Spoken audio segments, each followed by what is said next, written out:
Miss Novi's channel.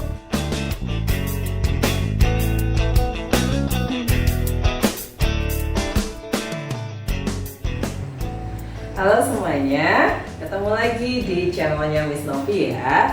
Nah, hari ini kita akan belajar tentang penggunaan dan en. Ya, tentunya kalian ketika membaca kalimat bahasa Inggris sering ya melihat adanya dan en. Nah, ternyata meskipun sederhana, ada beberapa aturan yang perlu kita ketahui ketika menggunakan dan en. Apa saja peraturannya? Simak penjelasan Miss Novi berikut ini. Baik, aturan menggunakan atau en dalam kalimat bahasa Inggris yang pertama yaitu gunakan atau en ketika kita berbicara tentang seseorang atau sesuatu untuk pertama kalinya. So for the first time. Ketika pertama kalinya membicarakan seseorang atau sesuatu, maka kita menggunakan bentuk atau en, ya. Nah, apabila kita menyebut orang atau benda tadi untuk kedua kalinya, maka kita bisa menggunakan the. Begitu ya. Nah, tadi saya lupa menyebutkan bahwa atau en dalam istilah tata bahasa Inggris itu juga biasa disebut sebagai indefinite article. Ya, sedangkan the ini biasa disebut sebagai definite article. Begitu ya teman-teman untuk aturan yang pertama dan kedua. Kita lihat contohnya berikut ini. Baik teman-teman, contoh dari penggunaan atau en dan juga penggunaan the ya. Kita lihat, I bought a new dress. I bought a new dress, atau saya membeli sebuah gaun yang baru gitu ya. Nah, ini pertama kalinya kita menyebutkan dress tersebut, oleh karena itu kita menggunakan Kemudian ketika kita ingin menjelaskan lebih detail tentang gaun tersebut, maka kita menyebutkan dress tersebut untuk kedua kalinya. Nah, yang kedua kalinya kita menggunakan the, ya. So the dress is so pretty. The dress is so pretty. Oke, itu contoh yang pertama. Kita lihat contoh yang kedua. There is an empty house in my village. Again, there is an empty house in my village. Ada sebuah rumah kosong di desa saya. Nah, ini ya, kita pertama kalinya menyebutkan ada satu buah rumah kosong, ya. Kemudian ketika kita ingin menjelaskan lebih rinci tentang rumah tersebut, maka kita akan menyebut rumah tersebut untuk kedua kalinya. Nah, ketika kita mau menyebut rumah itu tadi untuk kedua kalinya, kita menggunakan the, ya. The house looks very scary at night. Again, the house looks very scary at night. Nah, itu tadi contoh penggunaan atau en dan juga the. Nah, selanjutnya kita menggunakan atau en dengan singular count nouns atau kata benda yang tunggal. Begitu ya, kata benda yang dapat dihitung dan juga tunggal atau satu ya, karena kita tahu bahwa atau en ini biasanya diartikan sebuah atau seorang begitu ya. Jadi atau en harus diikuti oleh kata benda yang bisa dihitung dan jumlahnya satu atau singular begitu ya. Nah, selanjutnya kita juga menggunakan atau en untuk mendeskripsikan seseorang atau sesuatu. Bisa ditambah dengan adjektif atau kata sifat, atau boleh langsung diikuti oleh kata benda.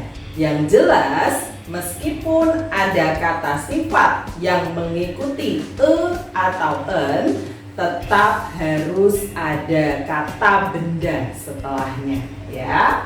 Jadi misalnya kita lihat contohnya ya. Di sini ada a house atau sebuah rumah, ya. Kita bisa mendeskripsikan house ini dengan menambahkan adjektif atau kata sifat, ya, menjadi an empty house, ya. Di sini a berubah menjadi an karena ada penambahan kata sifat empty. Nah, empty diawali oleh huruf vokal, sehingga mohon maaf tidak diawali dengan huruf vokal, tetapi diawali dengan kata yang berbunyi vokal, begitu ya, yang bunyi awalnya berupa bunyi vokal, begitu ya, sehingga di sini berubah menjadi an, begitu ya, an empty house. Selanjutnya, misalnya di sini ada an article, ya, an article. Kemudian di sini article dijelaskan dengan adjektif good, menjadi a good article. Ya, sama di sini menggunakan an karena di sini ada bunyi vokal e dalam kata article, ya. Article di sini ada tambahan adjektif good berawalan dengan bunyi konsonan. Oleh karena itu di sini berubah menjadi a. Nah, di video sebelumnya saya sempat menyinggung tentang penggunaan e dan en berdasarkan kata yang mengikutinya. Nah, sebenarnya kapan sih kita menggunakan e dan kapan kita menggunakan en? Nah, berikut ini ya aturannya. Jadi yang pertama, use e, gunakan apabila dia diikuti oleh kata yang diawali dengan bunyi konsonan. Jadi kata yang mengikuti e ini bunyinya harus konsonan. Sekali lagi bunyinya, bukan hurufnya. Ya, jadi misalnya di sini house, ya. Bunyi yang pertama adalah bunyi h, house, ya. Maka dia menggunakan e, ya, a house. Begitu juga dengan a big house. Di sini bunyi b, ya, bunyi huruf b konsonan, a big house, begitu ya. Kemudian di sini a man dan juga a handsome man, ya, handsome. Bunyi yang keluar pertama kali adalah bunyi konsonan. Oleh karena itu kita menggunakan e, ya. Sedangkan en digunakan di depan kata yang diawali dengan bunyi vokal, ya, atau vowel sounds. Misalnya an empty house, bunyi vokal, ya, an empty house. Karena ini bunyinya vokal, maka kita menggunakan en. Nah, lihat contoh berikut ini, ya. Di sini secara ortografi, secara tulisan, ya, kata ini diawali dengan huruf konsonan h, ya. Tetapi ketika dibunyikan, ini kan dipronunciationkan sebagai honest, ya. Jadi kata honest, karena honest bunyi yang keluar pertama kali adalah bunyi vokal, maka kita menggunakan en menjadi an honest man, ya, honest. Kemudian begitu juga dengan kata ini, Anda tentunya sudah familiar dengan kata ini, ya. Di sini secara tulisan juga diawali dengan huruf konsonan, tetapi ketika dibunyikan, pronunciation dari kata ini adalah hour, bukan hour, atau hour, bukan seperti itu ya, tapi hour, ya, karena bunyi yang pertama kali muncul adalah bunyi a, maka di sini juga menggunakan an menjadi an hour. An hour. Oke. Dan di sini ada contoh lain ya. Kebetulan untuk empty dan umbrella ini baik secara tulisan maupun secara bunyi dia sama-sama vokal ya. Jadi langsung saja menggunakan an umbrella. Begitu ya. Tetapi sekali lagi yang perlu Anda perhatikan adalah bunyinya, jangan hurufnya. Oke? Masih terkait bunyi ya.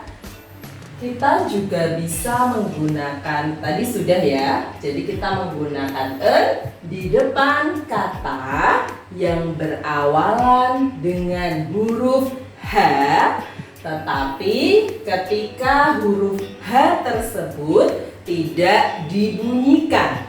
Ya, misalnya seperti ini tadi, an honest man. Ya, jadi bunyi H tidak dibunyikan ya, atau silent begitu ya.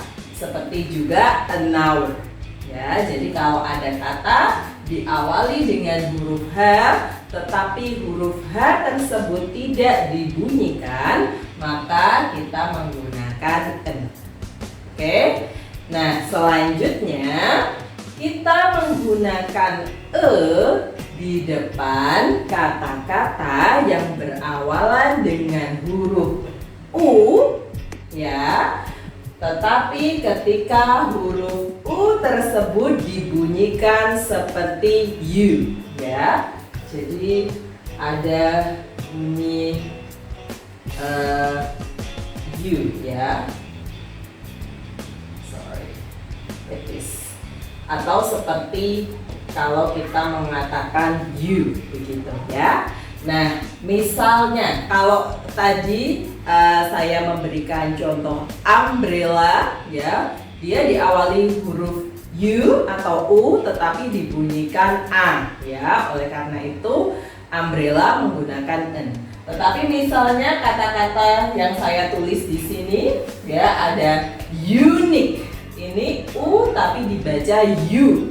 Bunyi yang pertama kali muncul adalah bunyi konsonan U ya. Oleh karena itu kita tidak menggunakan N tetapi kita menggunakan E. A unique outfit ya, atau a university student. I am a university student gitu ya.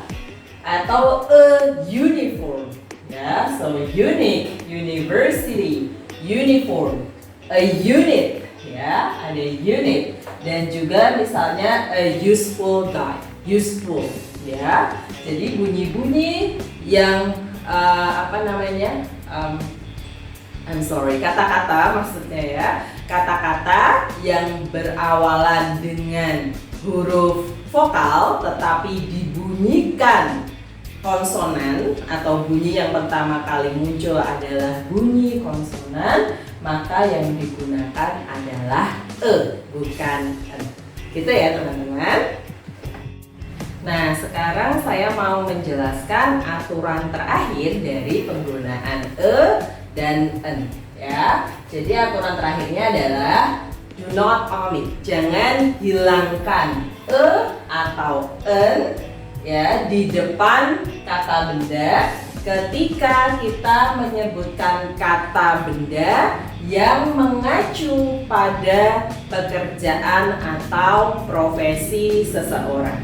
Ya, jadi misalnya kita mengatakan she is an artist. Ya, kita tidak mengatakan she is artist. Begitu ya. Jadi harus ada e atau n di sana. I am a teacher. Bukan I am teacher. Ya, jadi I am a teacher, I am a university student, I am a doctor, dan seterusnya. Begitu ya teman-teman. Mudah kan? Nah, tadi Miss Novi sudah menjelaskan 9 aturan penggunaan E atau N. Apakah ada yang masih ingat? Oke, nah sekarang Miss Novi tulis rangkuman dari penggunaan E dan N ya. Jadi tadi yang pertama Miss Novi mengatakan kita menggunakan e atau en ketika kita menyebut suatu benda atau seseorang untuk pertama kalinya. Jadi kalau pertama kalinya kita gunakan e atau en, selanjutnya kita bisa menggunakan the, begitu ya. Kemudian ingat gunakan e atau en di depan noun atau kata benda yang jumlahnya tunggal atau satu dan tentunya dapat dihitung, begitu ya.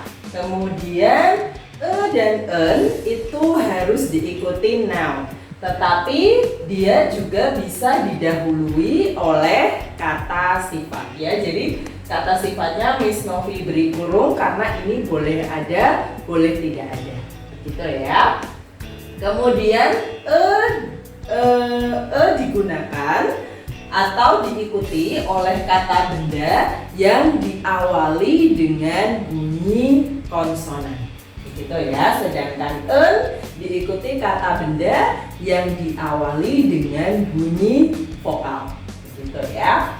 En juga diikuti oleh kata benda yang berawalan dengan huruf H, tetapi huruf H-nya silent atau tidak dibunyikan ya, seperti tadi an honest man atau an hour gitu ya.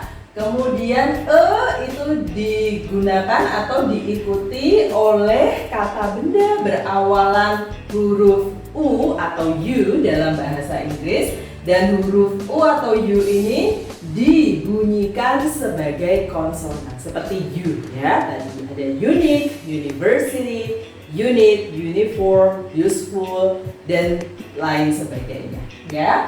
Kemudian yang terakhir e atau en digunakan atau diikuti oleh kata benda yang mengacu pada pekerjaan atau profesi seseorang. Nah, itu tadi rangkaian penjelasan Miss Novi tentang penggunaan e atau en. Semoga bermanfaat ya. Nah teman-teman, itu tadi penjelasan Miss Novi tentang penggunaan e dan en. Semoga materi yang Miss Novi sampaikan dapat dipahami dengan baik. Apabila masih ada pertanyaan, komentar, atau materi selanjutnya yang ingin kalian pelajari, feel free untuk menulis apapun itu di kolom komentar di bawah ini ya. Baik, itu dulu dari Miss Novi hari ini. Kita ketemu lagi di video berikutnya ya. Stay safe everyone, see you.